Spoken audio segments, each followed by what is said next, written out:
Counter-cursing Harry's broomstick. During Harry Potter's first Quidditch match in the Philosopher's Stone, he experiences a life-threatening situation high above the pitch. While flying, Harry's broomstick suddenly begins to buck violently, as if an invisible force is trying to throw him off. This is not a malfunction of the broom itself, but the result of a jinx, an intentional dark charm placed upon it. Had the curse continued unchecked, Harry likely would have been thrown off the broom and fallen from a great height, leading to serious injury or death. Severus Snape, observing from the stands, immediately recognizes the danger. Without hesitation, he begins to mutter counter-curses under his breath, maintaining a steady focus on neutralizing the hostile magic affecting the broom. The counter-curse works gradually, and the broom eventually stabilizes enough for Harry to remain mounted and regain control. Importantly, Snape's actions are subtle and largely hidden from the rest of the crowd, making it appear as though he is simply watching. His quick and knowledgeable response ensures Harry survives what could have been a fatal sabotage attempt during his very first match at Hogwarts. Teaching Harry Expelliarmus. In the Chamber of Secrets, a dueling club is briefly established at Hogwarts under the leadership of Professor Gilder Lockhart. During the very first meeting, Lockhart enlists Severus Snape to demonstrate proper dueling technique. Snape chooses the disarming spell, Expelliarmus, as the example. Though this appears to be a simple teaching moment, it becomes far more significant for Harry. The disarming spell is designed to knock an opponent's wand out of their hand, neutralizing their ability to attack. Unlike curses that inflict harm, Expelliarmus is primarily defensive. It creates space, ends an immediate threat, and allows the caster to avoid more violent confrontation. Harry quickly absorbs the lesson. Over the years, he adopts Expelliarmus as his primary spell in duels, often relying on it instead of more aggressive or destructive options. This choice repeatedly saves his life. Most famously, it becomes his signature spell during the final confrontation with Voldemort, where the act of disarming rather than killing turns the duel in Harry's favor. By choosing to teach Expelliarmus rather than a more harmful charm, Snape indirectly arms Harry with a reliable, non-lethal defense that preserves his survival throughout the series. Casting Vipera Evanesca. Later in the same dueling club session in the Chamber of Secrets, Draco Malfoy cringes a snake during his duel with Harry.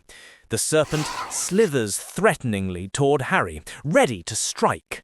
The situation is dangerous. Not only could the snake have bitten Harry, but the event also risked exposing his parcel-tongue ability to the surrounding students, something that would have led to suspicion and fear. Severus Snape intervenes immediately. He uses the spell Vipera Evanesca, a vanishing charm specifically designed to eliminate conjured snakes. The spell instantly dissolves the serpent, removing the immediate physical danger to Harry. Snape's choice to act so quickly is critical. Although Harry later tries to communicate with the snake, Snape's intervention ensures there is no chance of a real attack taking place. His action prevents not just a dangerous injury, but also a public incident that could have escalated much further within the school. In this way, Snape shields Harry from both physical harm and social fallout, even if his motivation remains unspoken. Intervening during Lupin's werewolf transformation. In The Prisoner of Azkaban, events near the end of the story place Harry, Ron, Hermione, and Sirius Black in direct danger. After the group leaves the Shrieking Shack, Professor Remus Lupin, who has forgotten to take his Wolfsbane potion, transforms into a werewolf under the full moon. Without the potion to restrain his violent instincts, Lupin becomes a lethal threat to anyone nearby. As the transformation begins, Severus Snape arrives and immediately positions himself between Lupin and the students. His reaction is instinctive and protective, despite his well-documented animosity toward Harry. Snape spreads his arms wide to shield Harry, Ron, and Hermione, deliberately making himself the target of Lupin's aggression. This action is critical. Werewolves are highly dangerous and nearly impossible for untrained witches and wizards to subdue without serious risk. By intervening, Snape places his own life in jeopardy to ensure the students have a chance of survival. Though the chaos that follows scatters the group, Snape's protective stance delays Lupin's attack long enough to prevent immediate harm.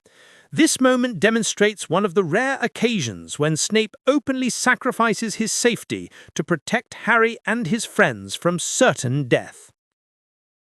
Teaching oculancy.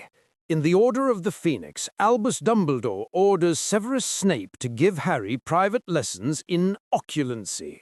Oculancy is the magical discipline of shielding one's mind against external penetration, specifically against legilimency, the ability to read and influence thoughts. At this stage in the story, Voldemort is growing stronger, and his connection to Harry's mind is becoming increasingly dangerous. The risk is clear.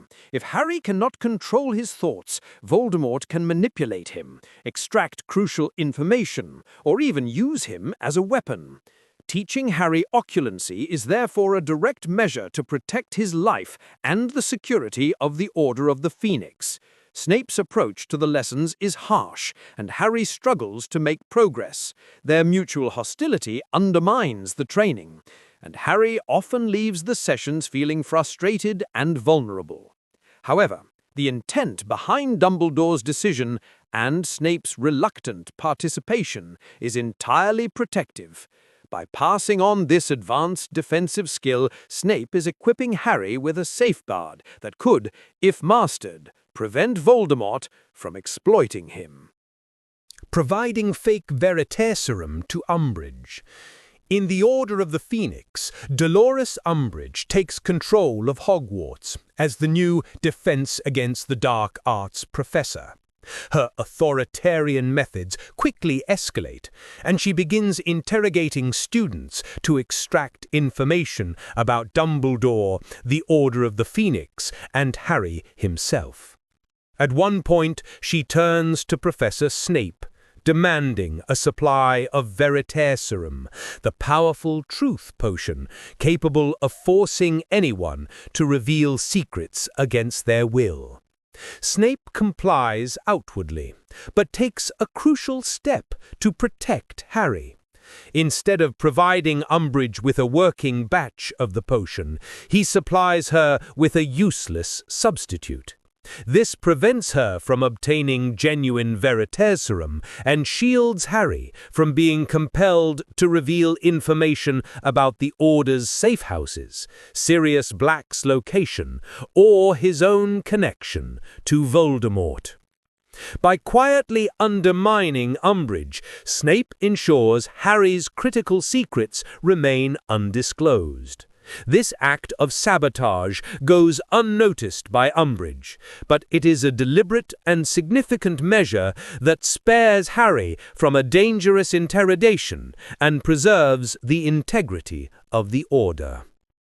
Alerting the Order of the Phoenix to Harry's disappearance. Later in the Order of the Phoenix, Harry experiences a vision through his mental link with Voldemort. Believing that Sirius Black is in danger, Harry rushes to act, eventually leading him and his friends into the Department of Mysteries at the Ministry of Magic. This rash decision places him directly into a trap laid by Voldemort's Death Eaters. When Harry goes missing from Hogwarts grounds, Severus Snape notices his absence. Despite their personal conflicts, Snape takes immediate action. He alerts members of the Order of the Phoenix, relaying the urgency of the situation and directing them to the Ministry of Magic. This intervention is decisive. Without Snape's alert, Harry and his friends would have faced overwhelming odds against the Death Eaters, likely resulting in capture or death. The timely arrival of the Order turns the tide of the battle, ensuring Harry's survival and limiting the losses to a single casualty, Sirius Black, rather than the entire group. Snape's ability to act quickly and discreetly ensures that reinforcements reach Harry at the precise moment they are needed most.